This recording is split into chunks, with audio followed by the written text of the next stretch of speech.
what's that thing called? Karate? If you're planning to live or buy a, well, I mean, I'm sure you're planning to live. If you're planning Well, to live in a actually, I have an house. announcement for everybody. Well, now it's on record, This so will be the last show. welcome everyone to the greatest episode of the Do Better Dev Show. I am here with your number one favorite, top voted host, Nathan Calvink. How are you doing, I'm Nathan? doing well. It's a pleasure to be here, as always. Oh, of course. I don't know what we would do without you. Like, the whole co-host thing would just sound silly if you weren't here. Yeah, if there was just one, you could have the monopoly on co-hosting. Be a bit weird. Yeah. But I'm glad you are here, so it's not. What you do last week? Last week, well, I went out for my first hike of the season, so I was very Wow. happy about that. I biked over to Mount Doug on the island and did some hiking, and I felt like myself again. Didn't realize that I felt so cooped up from the winter, which here is really just like 3 to 12 weeks of clouds and rain. So it's not like a bad winter as far as winters go. But I didn't realize I was still hanging on to that, so it kind of knocked off the winter cobwebs, and I felt like myself. So got a bunch of sun, got outside, did a hike, and now I'm thinking I need to do more of that sort of thing. So possibly do that again this weekend. Yeah, I rate 8 out of 8. Definitely would recommend getting some sun and getting out. We now, at least on the mainland, I know we have these sort of rules to stay in your jurisdiction of sorts, or you can go to the neighboring jurisdiction. So if you live in like Vancouver, you can go hike in Squamish or Whistler, but nothing further than that. So we went a little, since I'm in Burnaby, I went to a little east. Think Coquitlam, I don't know. All east just merges into one for me after a while. It's just BC and then Alberta. But yeah, I went and hiked in Golden Years, and it was really nice. Some waterfall, some hiking, some trails, all that good stuff that Canada West Coast has to offer. Yeah, I have this habit of just always biking to Thegus Lake and just realizing once I get there, I just walk around the lake and then go home. Because I'm like, oh, there's nothing to do once I'm here. So I wanted to go somewhere else for once. And it was a nice change, and I didn't realize how nice the bike ride over would be. So I enjoyed that as well. It was fairly flat, which was a welcome change from where I usually bike, which has a lot more hills. So I didn't have to be nearly as sore by the time I got back home. I'm a new biker, and I don't understand what people mean by like happiness when they're cycling. Everything hurts so much, and I don't get it. The only good part of it is when I'm going decline a hill and wind hits my face. I'm like, this is nice. But then I have to go back that hill coming back home. And yeah, I don't know how people enjoy cycling. But I don't know. I consciously feel good about it because then it's more eco-friendly and all that jazz, and I don't have to pay money for a car. But it's the whole, yeah, I just don't My get big it. hang up is I have to go get my bike out of storage, and I'll be in my room for a good 3 to 5 minutes beforehand being like, do I want to get my bike out of storage? Because I have to go down there, get the bike out of storage, walk out of the building, then get ready, and then I can go. Whereas I know, like, if I just could walk out and be on my bike, it would remove that little bit of friction. So I'm like trying to get in the habit of just saying, I'm going to go for a bike ride and just go straight down and get your bike out of storage. Like, as long as I do that part, I always enjoy the bike ride. And there's not been a time where I've been out there and been like, oh, I regret this decision. So I'm trying to remember and get in the habit of being like, don't get hung up on just having to go down and get your bike out of storage. It's not that hard. And for some reason, I use that as an excuse sometimes if I'm feeling lazy. And trying You not just to do gotta that. hire a bike valet. You pay somebody money. You just like call them or text them, and then they take the bike out of storage and put the stand outside your building. Except because it's me, I'd be like, oh, I don't have to pay for that. I can do it myself. So it actually might work. Yeah. Okay, from now on, that'll be my mental model. Instead of thinking, do I really want to get my bike out of storage, I'll think, well, I don't want to pay a valet for it, so I may as well just do it Yeah. myself.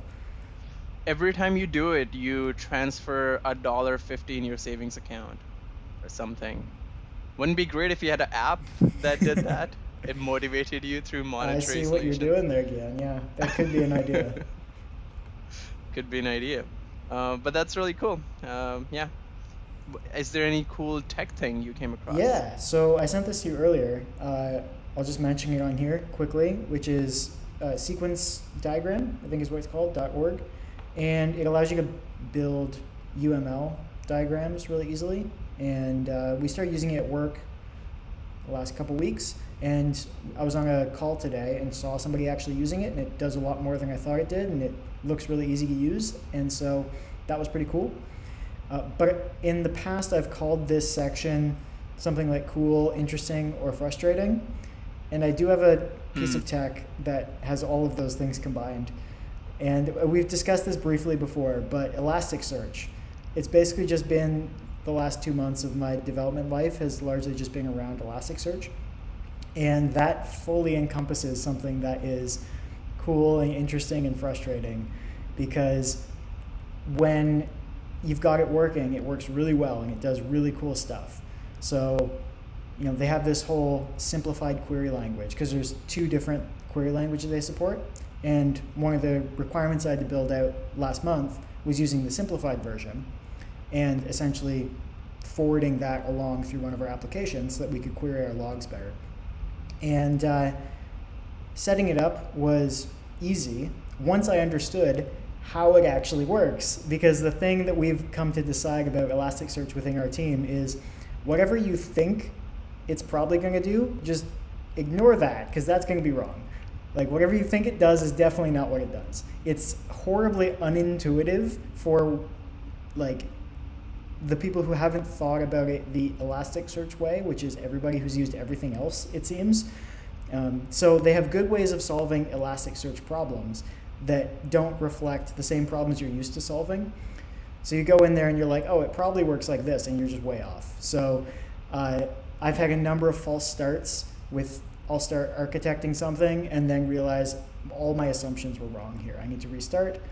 But now that I've been doing this for 4+ weeks across a few different services that integrate with Elasticsearch, it's become much more comfortable, and I look forward to finishing up the thing I'm currently doing, where we're using it to search some cold storage. So we had the original implementation or service I was working with, it was all write only because it was just logs. But this one has hot and cold, and we're going to be using it to do some querying across both hot and cold storage. So it's a cool technology, but prepare to be frustrated if it's your first time looking at it. Though the docs are pretty good. They're not like the best ever, but they're probably like a solid 7, 8 out of 10. Yeah. Whoa. Yeah. No, I don't know. I've never had a badish experience with Elasticsearch. It's never been great either, but it it just feels like I treat it as I would treat MongoDB and have. The only good thing about it is I don't have to commit to a table. Um, I have all these different indexes. I can throw them around based on upon the data and their search frequencies. I can adjust the shards, and that's it. I throw everything to Logstash. Logstash can figure it out based on the rules I've set there, and then Elasticsearch just sits there and consumes. And since I'm not much on the reporting coring side of things, I just let people who are good at that stuff figure Yeah, it have out. you worked with open source Elasticsearch or just AWS Elasticsearch? Which one? Both. I did the open source Elasticsearch a little bit at our previous employer, and then a little bit at my employer before that one.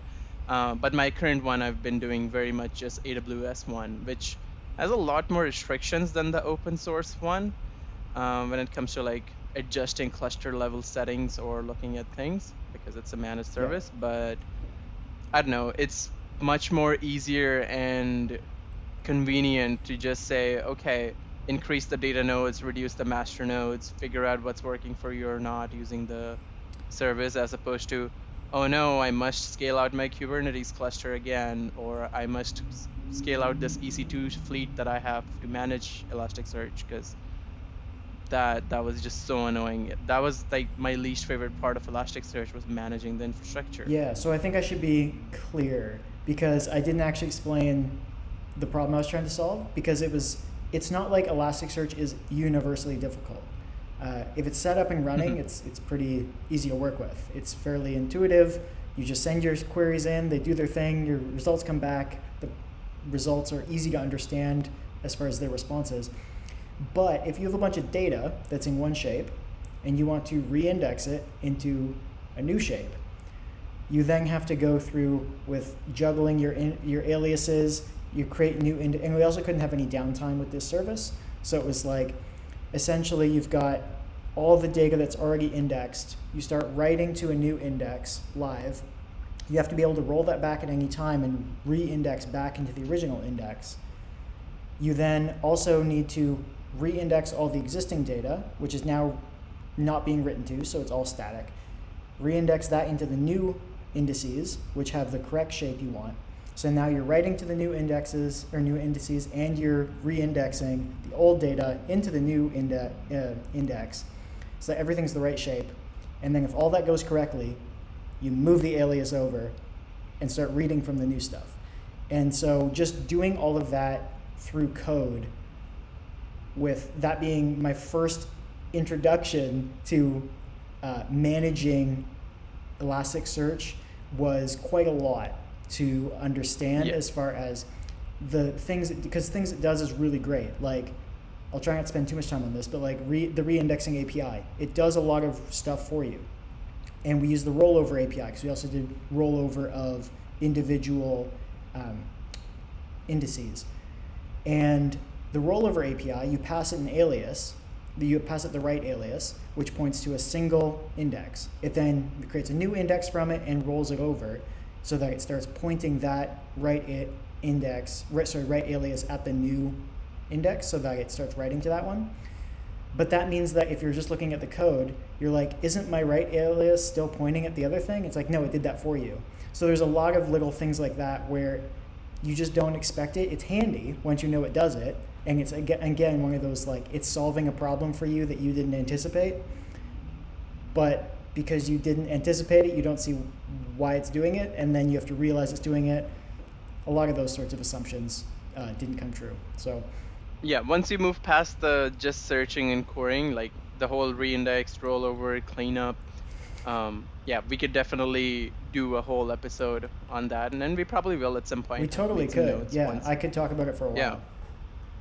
Yeah, and I would love to, because Elasticsearch is pretty cool and complex, and there's a lot of things there that are below the surface.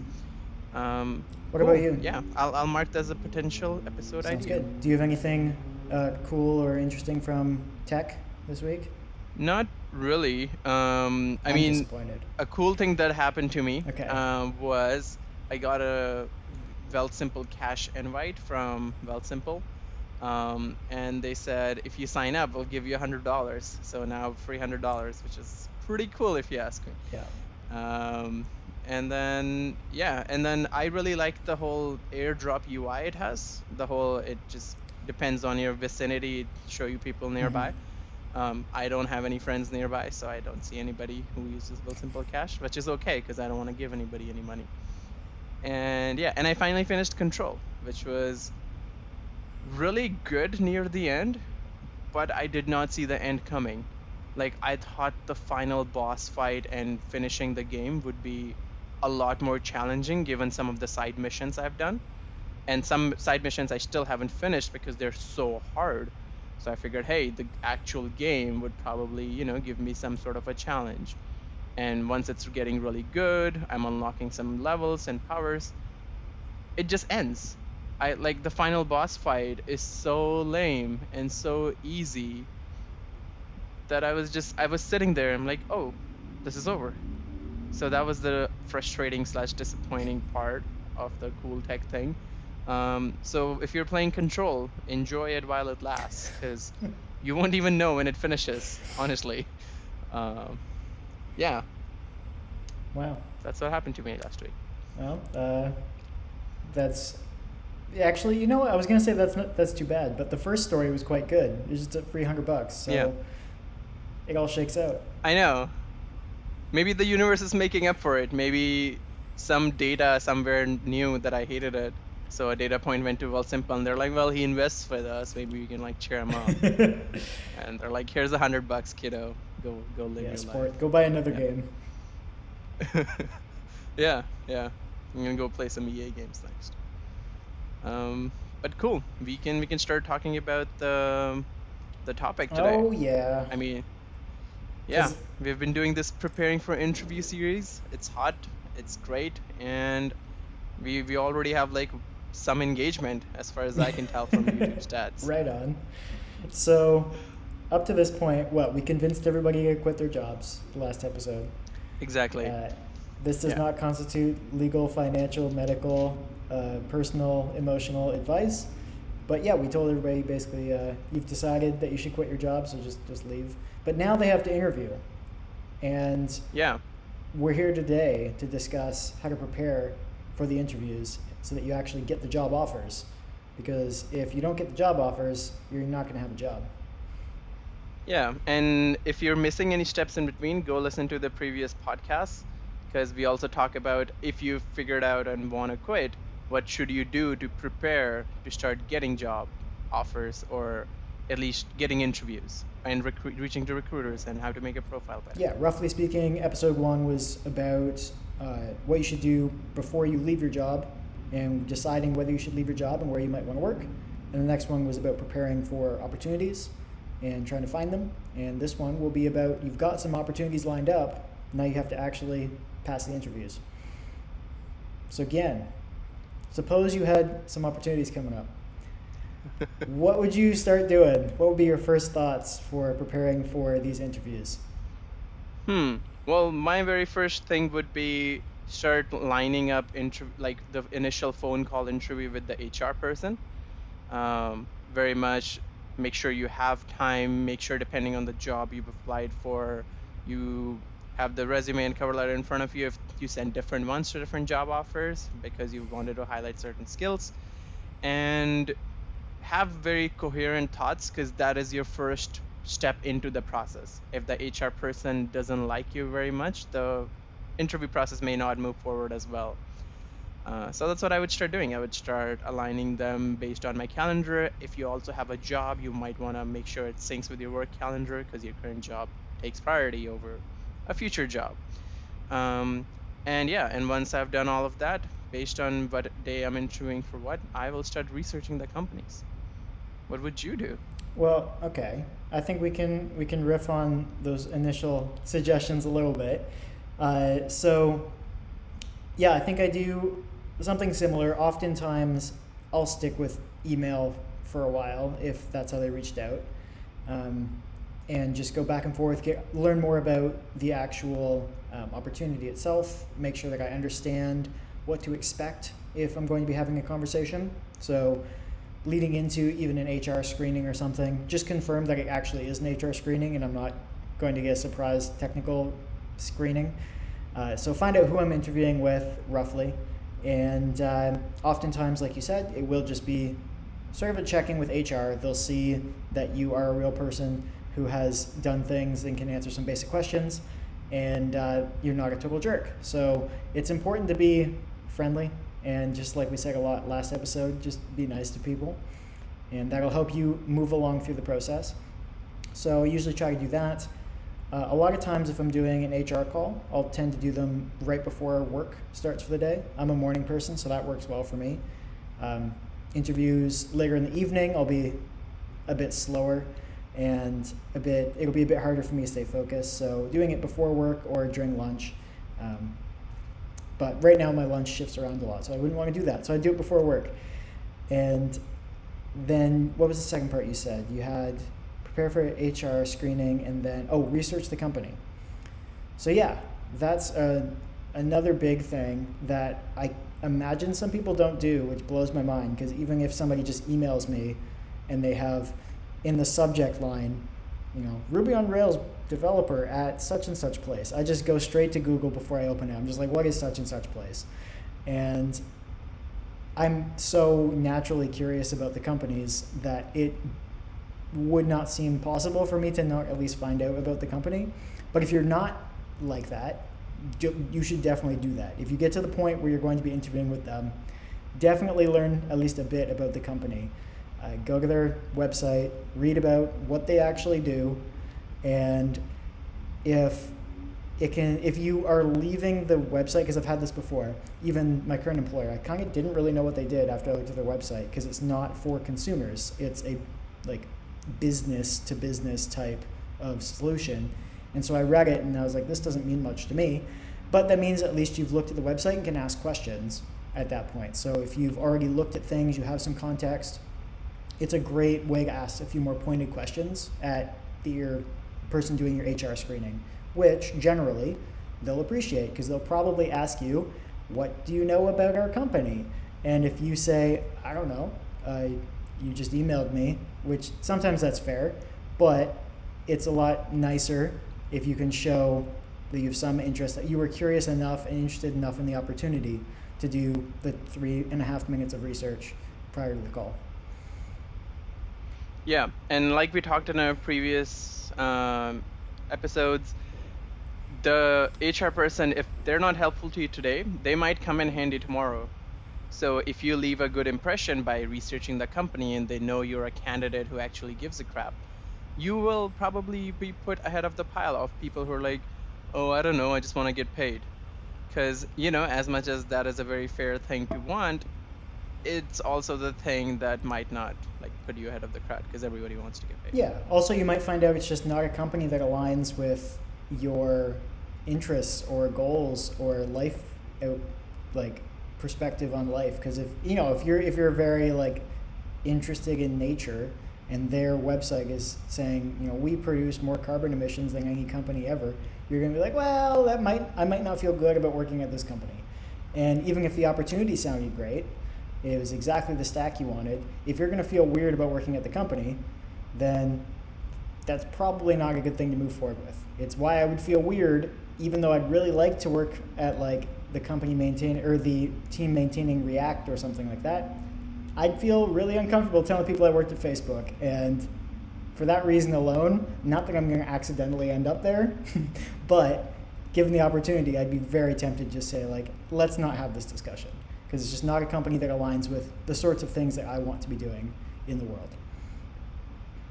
Yeah, and that makes perfect sense. I know I didn't move forward with an interview with Jewel because of that very reason, because I don't want to be associated anywhere near that, even though they paid San Fran salaries in Victoria. Wow. Which was very tempting, but I know I would have hated myself and my job, which nobody wants. Also, yeah, like Nathan said, look up their website, look up their values and mission statement, because A, you want to see if it sort of aligns with you. B, if you take a note of that, based on the company, they will definitely interview you about it. I know whenever I applied at startups and I would know their mission and like values and everything beforehand, they loved it. Because that's generally a question they ask. And if you bring it up naturally, then they're like, hey, this candidate has done their research. And they seem to be aligning with what we want to do, because a lot of times in smaller sized companies, you do interact with the founders and owners. And a lot of business people actually really much care about their business. But then there's companies where they have slogans like that I've mentioned in the past, and I will mention again: work hard, play hard. Do not go there. Just there is no play hard. There is just work hard. And yeah, just try to steer away. If you're me and maybe you want to work weekends, good for you. Go apply. But it's good to know that beforehand. Yeah, the play hard just means they'll bring you some pizza. Sometimes. If they get the contract. If they get the contract.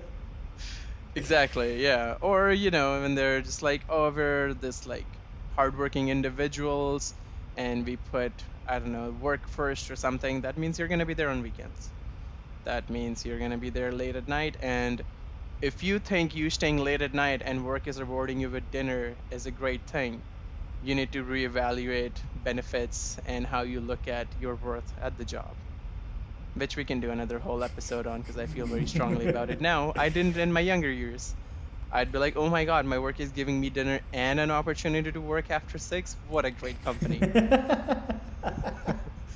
Overtime, who needs that when I have pizza for dinner? Yeah. Wow.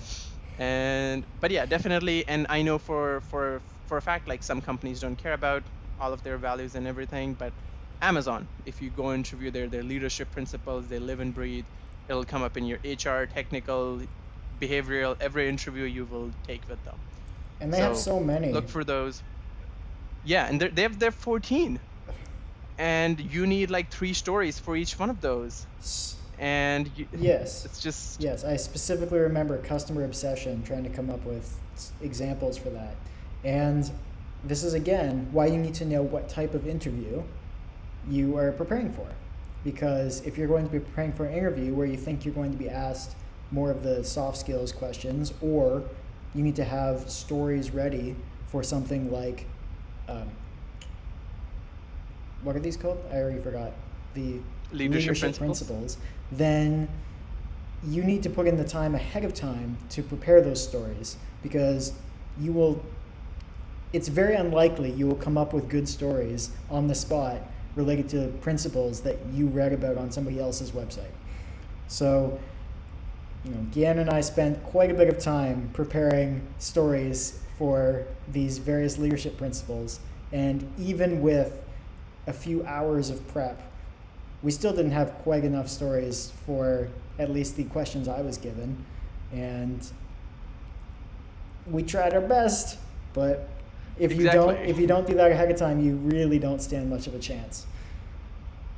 Yeah, because if they're sitting there and being like, tell me about a time when you had an argument with a manager, and you're like, well, I can reverse a binary tree, they're not gonna care. you know. Very, very important to know those. And yeah, definitely, if it's helpful, get a buddy. We were lucky that we worked together and had similar interview timings, so we just prepared together. You may not, but hang out with somebody at work, because you may not always see the skills or qualities or things you have done, but maybe your coworkers do, That's a good point. if you have a good work environment. Yeah, if Yeah. you're not terrible. Yeah, if you're not terrible. Not that we're saying you are. If actually, you know what? I don't know. Yeah. It's episode 18. We don't care anymore. You're probably bad.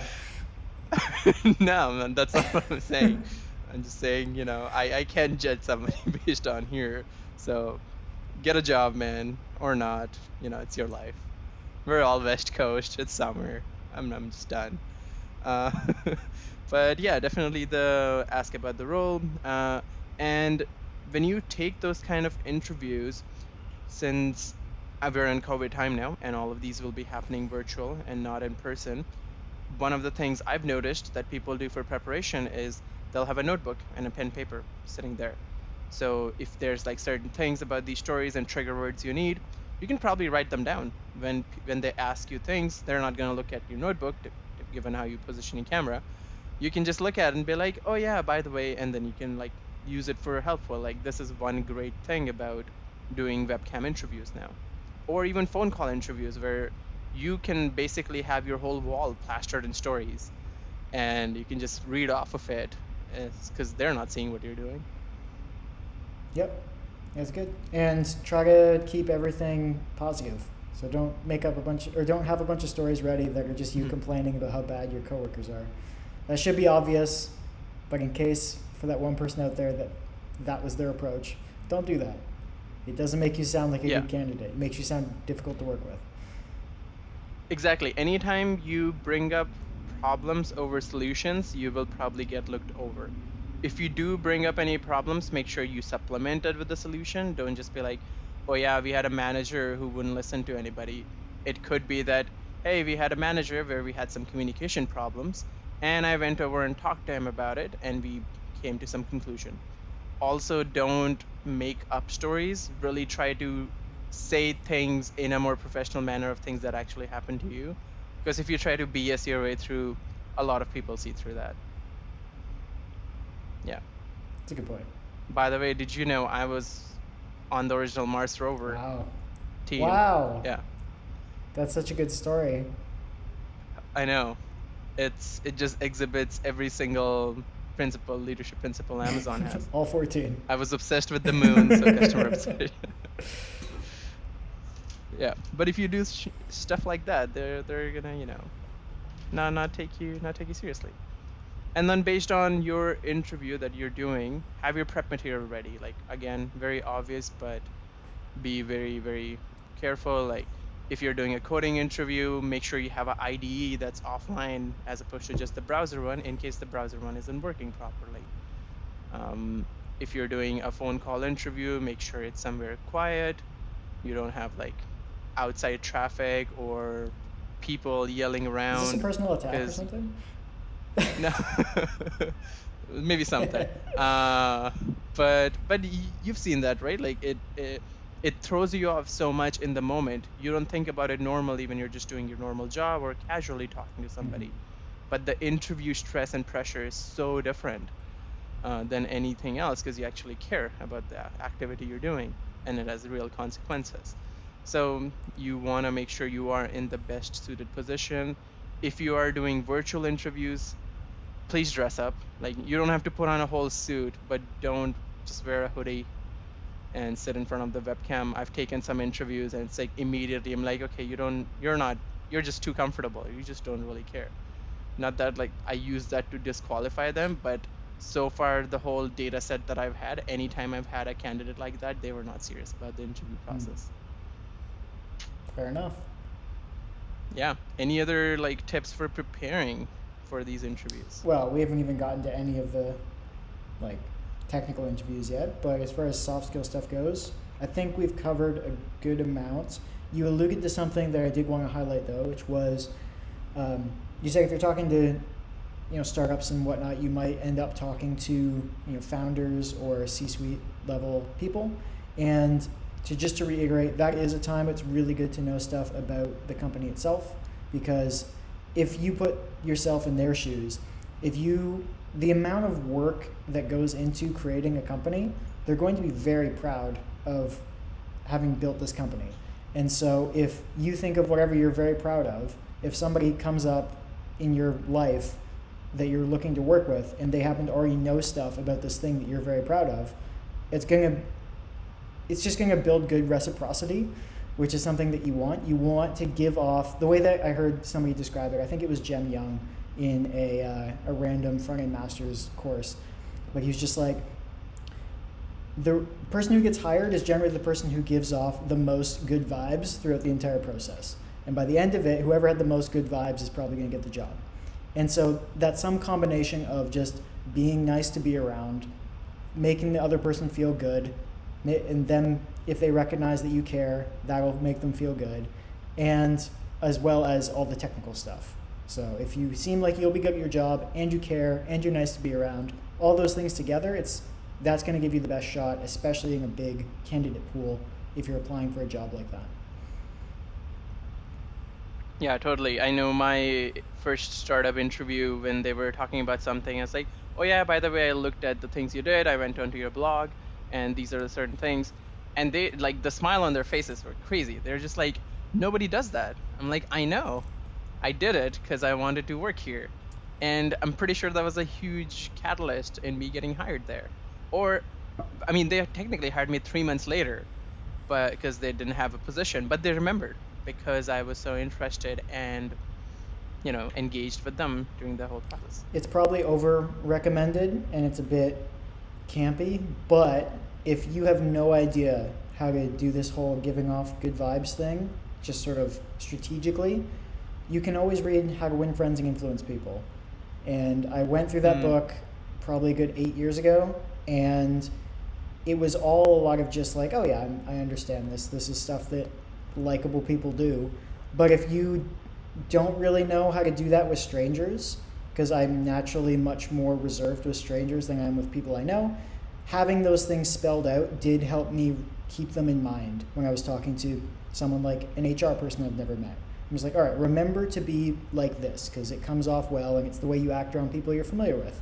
And if you're kind of like me and more reserved normally, that can be a good book. At least I found it was a good book for just keeping those things top of mind. So that, again, you come off well on a first impression basis. Yeah. Well, we'll link the book in the description if you want to go buy it. Yeah, I've read it. I liked it too. yeah. And that seems like a great segue into talking about the first phone call interview, if you don't have anything else I to do cover. not. Cool. Yeah, so very first phone call interview with the HR. I just jot down a couple of points. Have a copy of your resume in front of you because they're looking at it while they're talking to you and asking questions.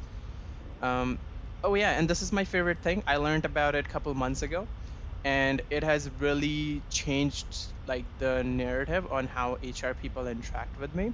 Was so before when I used to answer phone calls, it'd be like, "Hey, how's your day? Is this a good time?" I'd be like, "Oh yeah, this is definitely a good time," and my day was fine. So I treat them as acquaintances, and they are my acquaintances. That's why I'm treating like them. But the whole thing about Nathan just saying about being more personable and hashtag good vibes. So what I started doing after that, I watched some video about it, and instead using that first minute or two really effectively. So when they're like, "How was your day?" I'm just like, "Oh, it was great. I went out for a walk, had a good workout session, or if I had a really good breakfast or whatever." Throwing some personal details so it feels like you're trying to build a connection. And then they sort of reciprocate most of the times because HR people are good at, humans. And sometimes as programmers, forget about how to human. So those kind of things really help build that little connection in the beginning. And yeah, so that has really helped me, having that little bit of cheeriness. Pretend you work in a customer support role. You booked this time with them, and they're like, "Is this a good time?" You could be like, "Absolutely, this is the best time," or whatever. Find some cheery things. If you are naturally cheery, then good for you. If you're not, try. Yeah. Because you won't ever get negatively biased for being a nice or cheery person. Yeah, because um, my goal hasn't been to actually get a lot of new jobs. I was feeling very comfortable with my interviewing last year, and one of the things I played around with was just being a bit more like, the way I would call it is almost silly along the process, where it's just Mm, like just being a bit more fun, a bit more silly at each point, especially if the person I was talking to seemed like the person who might be open to that sort of thing. So if I'm talking to someone who just seems very, very serious, it's harder to do that. But it's very rare to come across an HR screening that's going to be very serious. So having fun with it, treating them like it's a silly goose time, is yeah. it makes the experience more fun for me at least. And again, people will generally respond well to it. So if actually that's this might be a good thing too, is if you have opportunities that you're not actually like seriously considering, it can still be good to do some interviewing for practice and just try out these sorts of things where the stakes are lower, and it gives you a chance to do essentially what I did a lot of last year, which was just casually interview, keep on top of it, and you can try things out like having more fun while you interview. Yeah.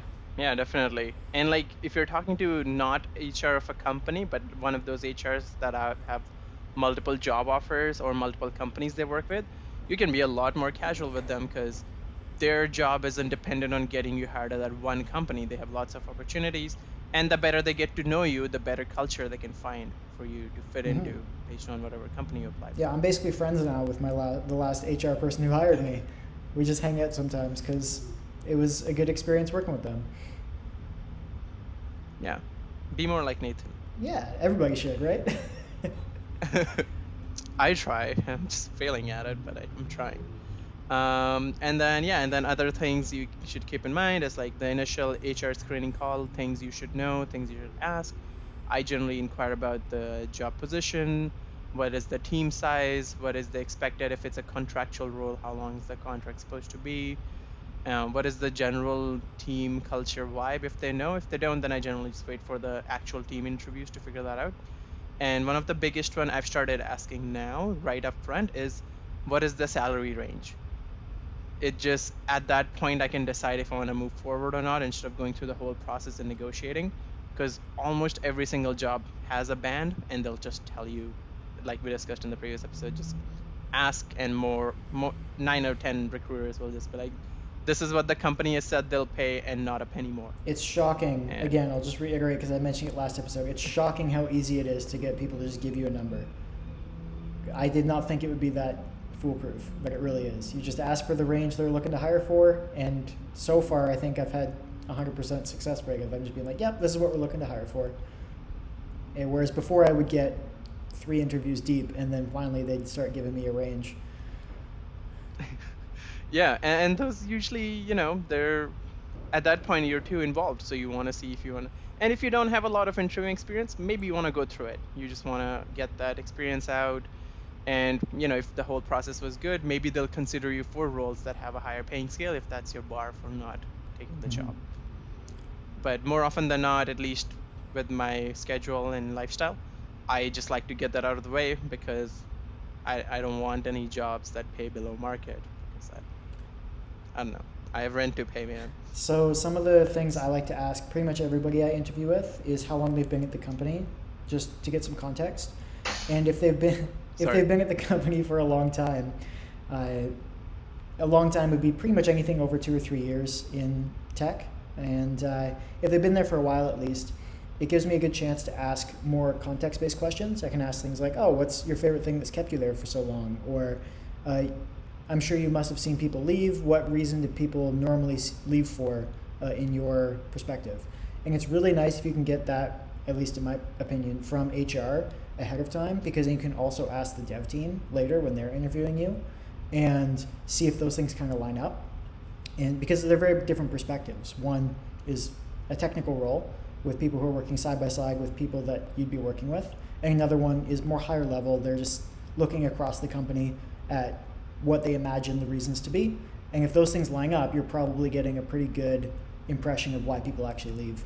And a lot of the times it's just like, oh, they were getting other opportunities because I'm working at startups and interviewing with startups. And those say like, well, a lot of the times we just lose people to big companies that pay a lot more. You're like, all right, if everybody says that, that's probably the case. And luckily, I keep talking about how much I like my current employer, but the reason they gave me was just like, actually, people don't really leave. Like, we don't have a lot of turnover. And they just don't do a whole lot of hiring because they don't have a whole lot of turnover. And I've been there for a year, almost a year and a half.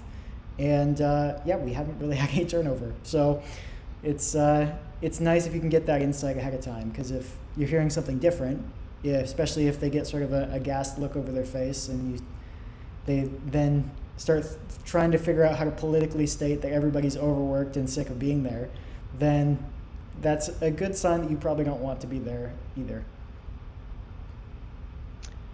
Yes. Yeah, that's a question I am now adding to my list because I never ask. And I have noticed that there were certain opportunities where I should have. Mm-hmm. Again, that's another one that surprises people, and usually you can get a pretty good answer because they haven't had to answer it a dozen times already, so they don't have a well-prepared political answer. Very cool.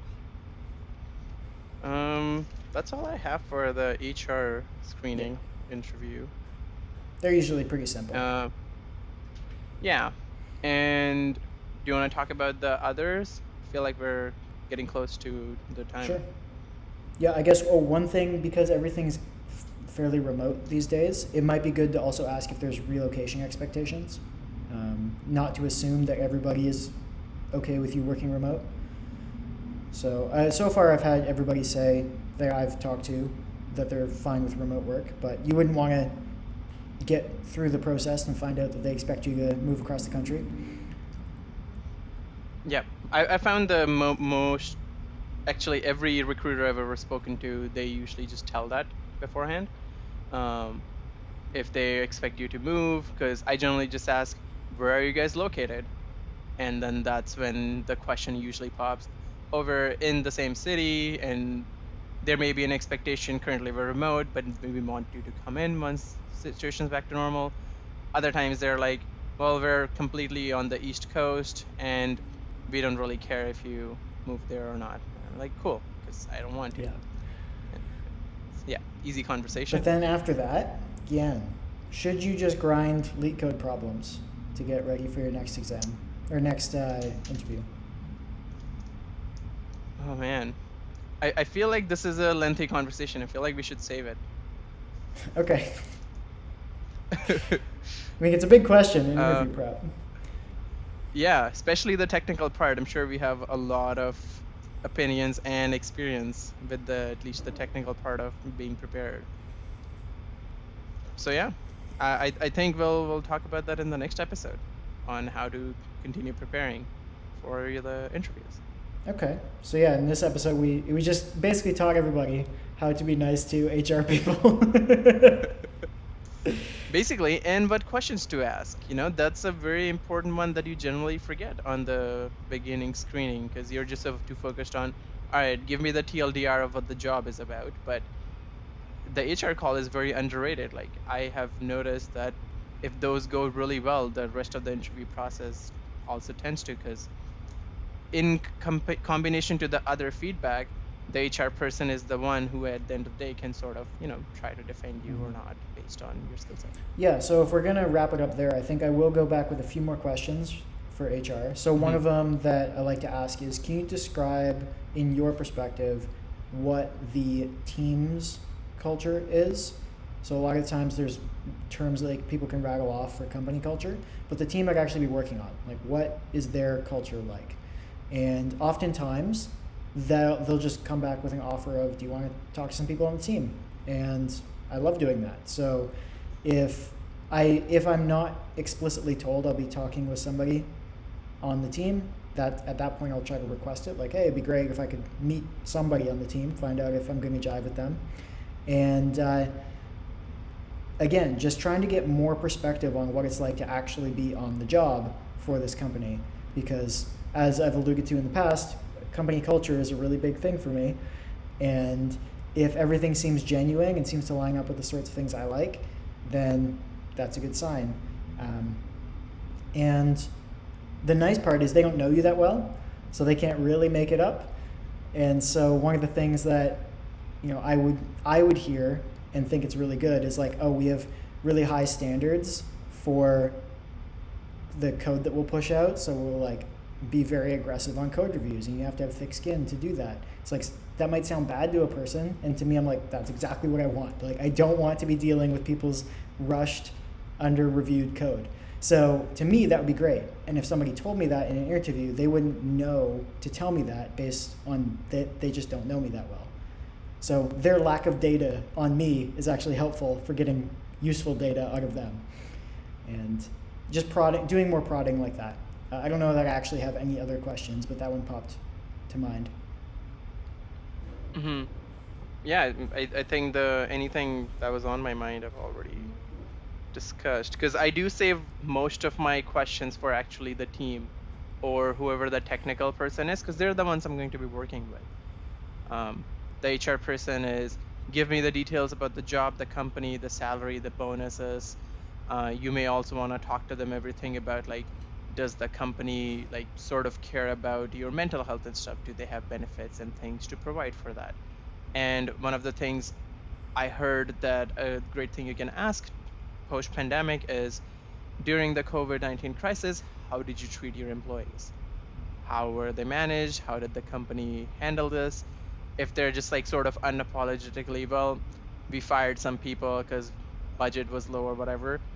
Firing people during that time is not the worst thing, but their attitude towards is. So you need to know ahead of time if the company is just like, yeah, that really sucked for us, but we had to do it or the business would go down, as opposed to, well, yeah, we had to cut some forces down, whatever. And if they're just like, whatever, people come and go, then you don't want to be there. Or best case scenario, if they're like, yeah, we gave everybody a bunch of like money so they can spend making their home office better, and we connected through Zoom or whatever a lot more. There were company events and things. Then, you're like, cool. I want to be here. There's some sense of job security. Um, yeah. Good points all around. So, again, do you have a report for us on how you did better last week? Uh, I do. I started basic coding. Oh, you're learning to So code. I'm learning to code Wow. after 6 years of being a software developer. Sweet. What is basic coding? Basic coding is so now I want to solve those, general coding questions they ask and sort of start making I want to do a little bit more algorithmic coding, um, as opposed to just let's create another REST API or let's do some of this other thing. So I want to do a little bit more algorithmic. So I'm going back to Java because it's just my base language. I keep reverting back to it every time I want to build something. But if I have to build something from scratch for a small thing, I generally just go with Python because of the low overhead. But Java just has everything so well explained for me. It was how I learned object oriented. It's the data type structures are a lot more cleaner. For loops have actual indexes as opposed to Python. And just little things where like it also executes faster. So if you wrote something recursive but it's not terribly optimized, in Java it'll take you a while to figure that out as opposed to Python where you just get the stack memory out of OM exceptions. So, I'm going back to that, and then so now I have to brush up on, all right, what's new with Java 8, or is that the latest? I don't even know anymore. And look at other things like if they introduce new data structures and data types, how I may use that. So that's what I'm starting to do now, because once I do that, then I may go work on Winston a little bit more. My Golang is getting rusty again. My programming is getting rusty. I think we all know that at this point. I've been doing YAML programming and solutions architecting for so long. I've forgotten what it's like to be a real coder. Yeah, so I'm getting back to that. Actually, one of the did better things that I actually really liked on the more soft skill part was I talked to some old friends. I like older, like people I haven't talked to in like 3 or 4 years. It's like, hey, what's up? So that was kind of nice. Found some interesting things. One of them now have a kid. So I was like, that's pretty neat. Um, and I started reading the tech letter, as I said in my previous Do Better. It's called Future Loop. It's that AI-based newsletter where it filters news based on your interests and sends you that instead of just a spammy newsletter. And it also more or less has like proper like positive innovation and things instead of just everything that's going wrong in the world. So I like that better. I'm reading it. It's kind of cool. And then for doing better, what I'm going to do is I've made myself a goal of doing 10 algorithmic problems by the end of it. I'm going to cheese at least 2 or 3 of it, like, just try to code the Fibonacci again, make it the most optimized solution, try to do little linked lists and trees and hash maps. And then I may just do like some of the more normal lead code, harder ones where I hate myself for doing them, but I'll continue doing them. And I want to get back in my habit of writing blog posts because the Do Better Club website hasn't had any updates since February. So I'm going to write a blog post. I already have a topic, so I just need to actually type. We have somewhat similar things that kind of surprised me here, but as far as my did better, the big one is time management or like intentional time spending. So I mentioned last week that one of my do betters was to actually come up with things to do better this week. And I started that right away because that just makes sense, where I basically just sat down for 5-10 minutes and was like, all right, what's going on? Like, why am I not figuring out what to do with my day?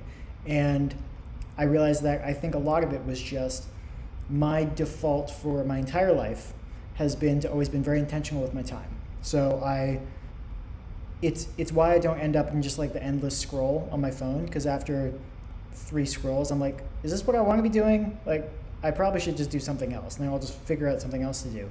And the downside of that used to be every Sunday or every other Sunday, something like that, around 2:30 in the afternoon, I'd run out of stuff to do for the weekend, but it was not a 3-day weekend. On 3-day weekends, this was never a problem. So I couldn't like ease into like, what should I do tomorrow, and then plan for that and have something fun to do for the evening. It was always like, well, I kind of have to get ready for work the next day, and I would just have this dead time between like, I finished stuff for the day and it's not bedtime yet, but I don't know what to do with 4 hours. And I would basically just have what I tended to call an existential crisis. And now I went through 2020 where there was a lot of that time where there was just nothing to do. And I recognized early on, like, I can't be that for an entire year. I will lose my mind. So I just became really, I had to like make this mental switch to become totally comfortable with just, you're not doing anything right now. There's just, you're just at home and there's nothing to do. And that's fine. But that meant that I stopped questioning what should I be doing with my time. And it felt like putting on an old pair of shoes again to just be like, yes, what am I doing right this second? And you know what I could do? I could do the dishes. And then after that, I'm like, what can I do? I could go for a walk. And I get home like, what could I do right now? You know what? There's nothing to do. I've got an hour. I'll play some video games. And just being very intentional about that instead of just sort of like drifting around through the day. So I felt a whole lot better. Not to mention the fact that I went for a hike, like I mentioned earlier, and that made me feel like a normal person again. So it was like a nice productive day, a lot of stuff done all at once, and it was on the back of trying to be more intentional. So that was great. That was the big win. And I also finished reading all my AWS course notes. And at this point, I'm feeling a bit overconfident, which I think it's just time for me to commit to, like, I'm writing this before the end of the month. So right now it's the 20th. So I've got 11 days, something like that, to write it. And I don't think, if I fail it, I fail it, but like I can't put it off much longer because it doesn't make sense. So go do that. I was getting a lot of where I'd read a line in my notes and just be like, well, of course. And the more I got that, I was thinking like, all right, I'm probably in a good spot, good mental model for how this stuff all works together. And something that was very similar, which is this is what surprised me, is over the course of the last week, I talked to like pretty much every contact in my phone that I've spoken to in the last few years. I just like reached out to everybody because I just wanted to, and talked to pretty much all my immediate family. It just happened. It wasn't intentional. Some of them reached out to me. I reached out to them. I just talked to a lot of people, so that was nice. And speaking of video games, I hit platinum rank in 2v2 in Rocket League. So that was the first time doing that, which is pretty cool. And one of my do-betters for next week, it would be cool to hit platinum rank in ones. I'm gold 3, which is top end of gold. And I'd feel like I earned it if it was ones because I can't count on anybody else. But it's a stretch goal because it depends on who I meet up against. Like if I go to somebody else who's actually on their way to diamond, it doesn't matter how good I think I am, I'm still going to get beaten. So we'll see. I'll try. But the actual do-betters that I need to do better is, like I mentioned, commit to taking that AWS exam before the end of April. And something I've been thinking about for a couple of years is putting a YouTube video together, or in this case, starting with a blog post and then making a video out of it.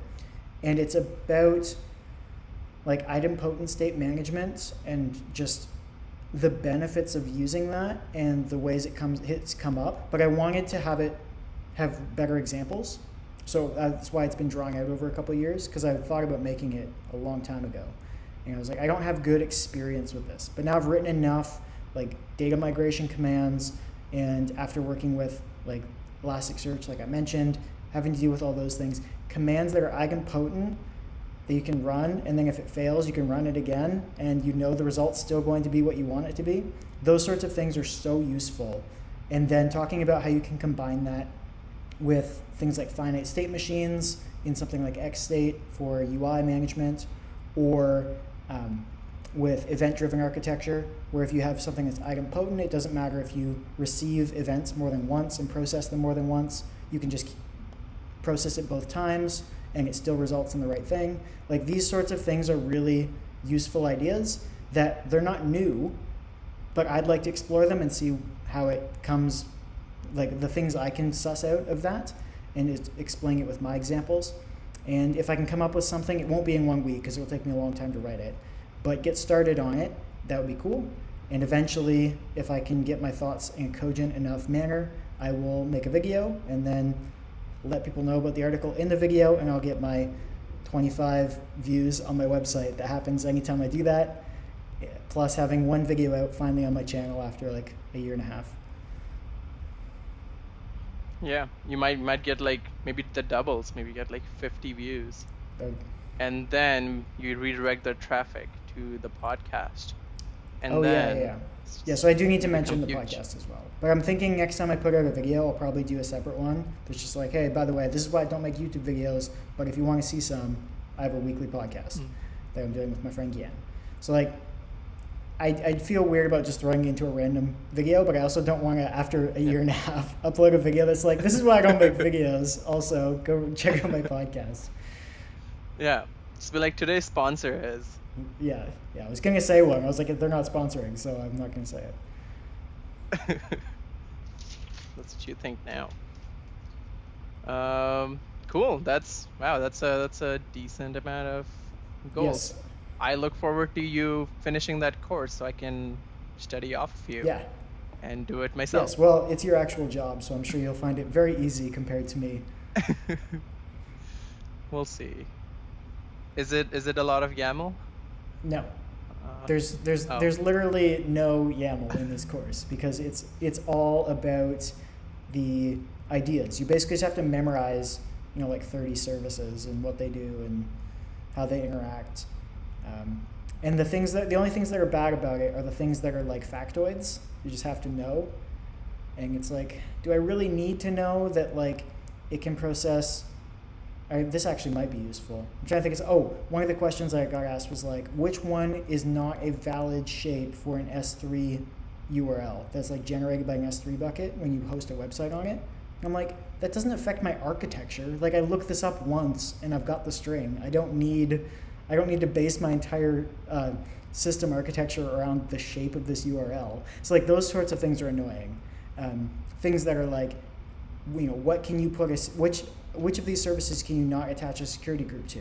That might be more useful because then you're not trying to like debug something that you thought you should have a security group on, but you actually can't even add one. Those things make sense, but the stuff that's little factoids, those are annoying. But you'd be fine with the general principles.